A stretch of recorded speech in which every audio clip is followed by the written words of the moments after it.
Gopalganj bulletin.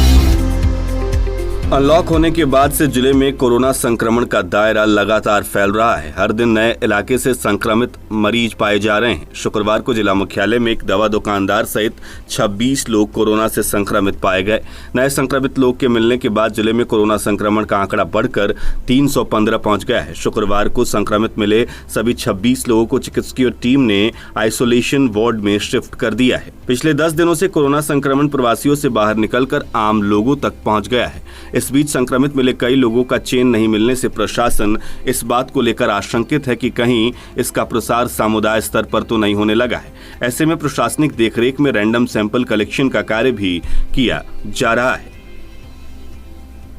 बगैर ration card के पात्र प्रवासियों को मुफ्त अनाज दिया जाएगा। इसके लिए प्रत्येक पंचायत में एक जन वितरण दुकान को चिन्हित किया गया है, जहां पात्र परिवार के लोग अपना आधार कार्ड दिखाकर प्रति व्यक्ति 5 किलोग्राम की दर से चावल प्राप्त कर सकेंगे।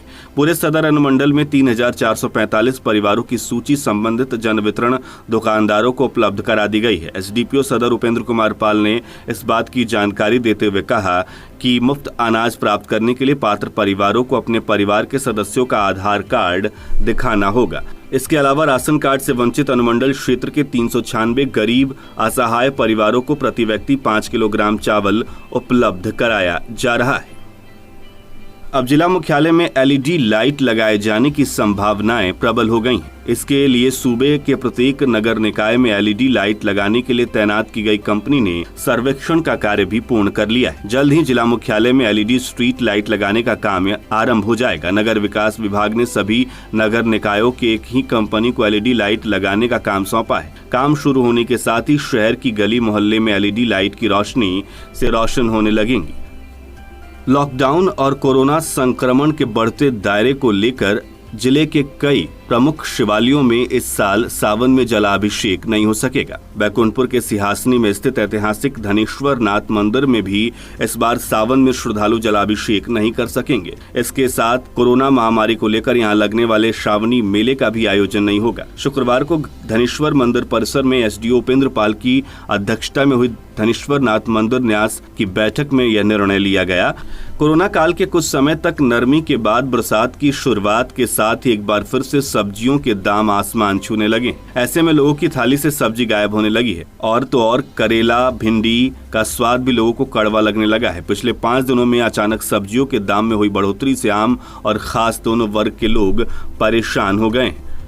कोरोना जांच के लिए सैंपल कलेक्शन शिविर लगाने के साथ ही अब स्वास्थ्य विभाग ने एचआईवी जांच के लिए शिविर लगाने की पहल की है। इस पहल के तहत फुलवरिया प्रखंड के अतिरिक्त प्राथमिक स्वास्थ्य केंद्र लाडपुर के परिसर में जांच शिविर लगाया गया, जिसका शुभारंभ प्राथमिक स्वास्थ्य केंद्र के प्रभारी चिकित्सा पदाधिकारी डॉक्टर जितेंद्र प्रसाद ने द्वीप प्रज्वलित कर किया। इस शिविर में 125 लोगों की एचआईवी की जाँच के लिए ब्लड सैंपल लिया गया। गोपालगंज सदर अंचलांतर्गत संभावित बाढ़ प्रभावित गांवों जो बांध के भीतर हैं, जिसमें मंझरिया, खाप, मकसूदपुर, कटघरवा, मंगोरहा, खैरटिया, जागीरी टोला, बैरिया आदि का निरीक्षण एनडीआरएफ की टीम के साथ इन्फ्लाटेबल बोट से किया गया। इस अवसर पर एसडीसी पिंकी कुमारी के अलावा वीडियो सदर पंकज कुमार शक्तिधर, एनडीआरएफ के इंस्पेक्टर दीपक कुमार गुप्ता भी रहे।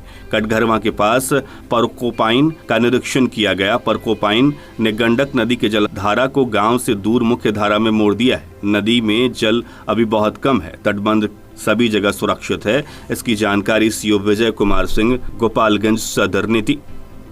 कृषि विज्ञान केंद्र सिपाया गोपालगंज में गरीब कल्याण रोजगार अभियान अंतर्गत 560 प्रवासी कामगारों को कृषि के विभिन्न आयाम तथा वर्मी कंपोस्ट, मशरूम, मधुमक्खी पालन, वेटर पालन, बकरी पालन, बैकयार्ड मुर्गी पालन, सब्जी उत्पादन, न्यूट्री गार्डन, कृषि यंत्रों के रखरखाव, हर्बल गुलाल, ऊर्जावान भोज्य पदार्थ, मशरूम के विभिन्न उत्पाद, समेकित कृषि प्रणाली, मृदा परीक्षण, मौसमी फलों एवं सब्जियों का मूल्य संवर्धन इत्यादि विषयों पर प्रशिक्षण दिया गया। प्रत्येक प्रशिक्षण 3 दिवसीय है तथा प्रत्येक विषय पर 35 व्यक्तियों को प्रशिक्षण दिया जा रहा है।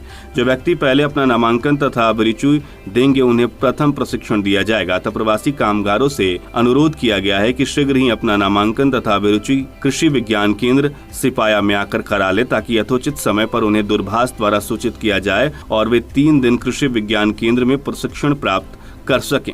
नामांकन कार्यालय अवधि में कराया जा सकता है।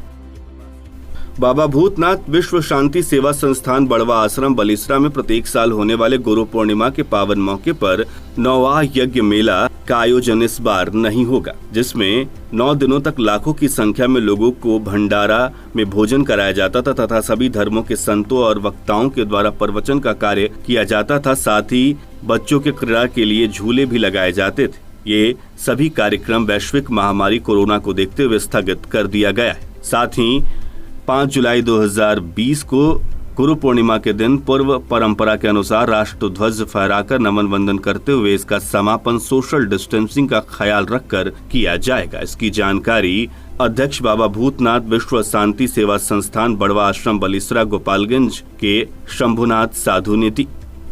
कुचायकोट प्रखंड के बिलवनवा पंचायत के गंडक नहर पर ध्वस्त हो चुके पुल की जगह नया पुल बनाने की मांग को लेकर ग्रामीणों ने प्रदर्शन कर जमकर नारेबाजी की। ग्रामीणों का कहना था कि लगभग 50 वर्ष पूर्व गंडक नहर पर बनाया गया पुल ये अब जर्जर होकर ध्वस्त हो गया है। पुल के ध्वस्त होने के कारण मठिया, रमगढ़वा, बनतैल सहित 1 दर्जन से अधिक गाँव के ग्रामीण गंडक नहर पार कर दूसरी तरफ जाना मुश्किल हो गया है। ग्रामीणों को 3 किलोमीटर लंबी दूरी तय कर आना पड़ रहा है। अपराधियों के गोली के शिकार बने जिला शिक्षा विभाग के कार्यरत क्लर्क अजय राय की याद में शुक्रवार को जिला शिक्षा कार्यालय में शोक सभा आयोजित कर मृत आत्मा की शांति के लिए 2 मिनट का मौन रखा गया। इस दौरान शिक्षकों ने क्लर्क हत्याकांड की उच्च स्तरीय जांच को लेकर मांग सरकार से की।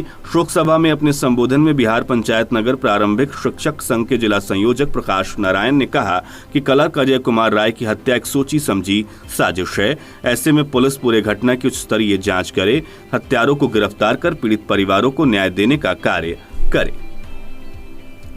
मुख्यमंत्री गली नाली योजना तथा पेयजल आपूर्ति योजना में बड़े पैमाने पर गड़बड़ी मिलने के बाद जिलाधिकारी अरशद अजीज ने थावे प्रखंड के जगमलवा पंचायत के मुखिया तथा तत्कालीन पंचायत सचिव के अलावा कार्य एजेंसी के विरुद्ध प्राथमिकी दर्ज कराने का आदेश दिया है। उन्होंने तत्कालीन पंचायत सचिव के विरुद्ध प्रपत्र गठित करने को कहा है ताकि उनके विरुद्ध विभागीय कार्रवाई हो सके। माझा पूर्वी पंचायत भवन परिसर में संबल पंचायत सक्रिय बूथ अभियान के तहत प्रखंड जदयू अध्यक्ष अमरिंद कुमार बारी की अध्यक्षता में जदयू कार्यकर्ताओं की बैठक हुई, जिसमें 22 जून से 30 जून तक सभी पंचायतों में चले बूथ जीतो चुनाव जीतो सबल पंचायत सक्रिय बूथ अभियान की समीक्षा हुई। बैठक को संबोधित करते हुए जिला अध्यक्ष प्रमोद कुमार पटेल ने कहा कि आने वाले विधानसभा चुनाव में जदयू 2/3 बहुमत से चुनाव जीतेगा।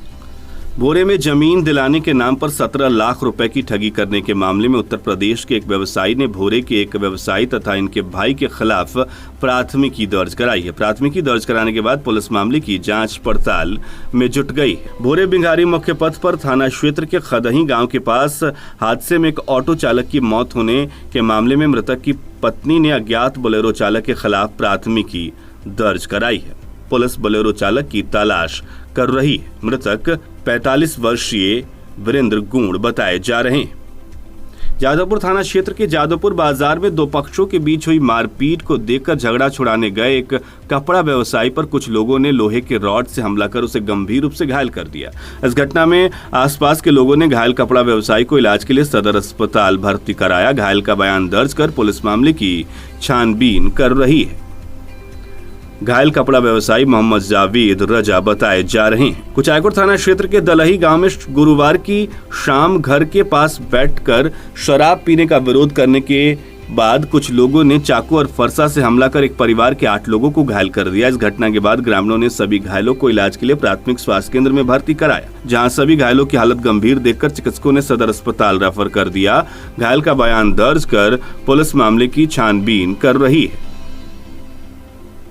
नगर थाना क्षेत्र के मैनपुर गांव निवासी हिंदू समाज पार्टी के जिलाध्यक्ष दीपक कुमार के मोबाइल फोन पर कॉल कर अपराधियों ने 2 लाख की रंगदारी मांगी है। इस मामले में नगर थाने में आवेदन दिया गया। हिंदू समाज पार्टी के जिलाध्यक्ष ने बताया कि वे अपने घर पर थे, तभी उनके मोबाइल पर कॉल आया और कॉल करने वाले ने उनसे 2 लाख रुपए की रंगदारी मांगते हुए रंगदारी नहीं देने पर जान से मारने की धमकी दी है।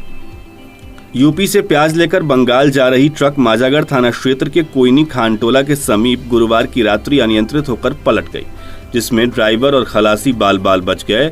घटना की जांच पुलिस कर रही है। देर रात गल्ला व्यवसायी पर जानलेवा हमला कर बदमाशों ने उनके पास मौजूद 21,000 रुपए छीन लिए। उसका गांव के लखना बैरिया गांव का मामला बताया जा रहा है। बदमाशों ने इनकी गाड़ी को बुरी तरह से क्षतिग्रस्त कर दिया। गोपालगंज नगर थाने के एसआई का ऑडियो वायरल हो गया है। घटनास्थल पर जाने के लिए तेल पानी का खर्चा मांगते हुए ऑडियो वायरल किया गया है। मारपीट के दौरान पीड़ित ने नगर थाना पुलिस से मदद की गुहार लगाई थी।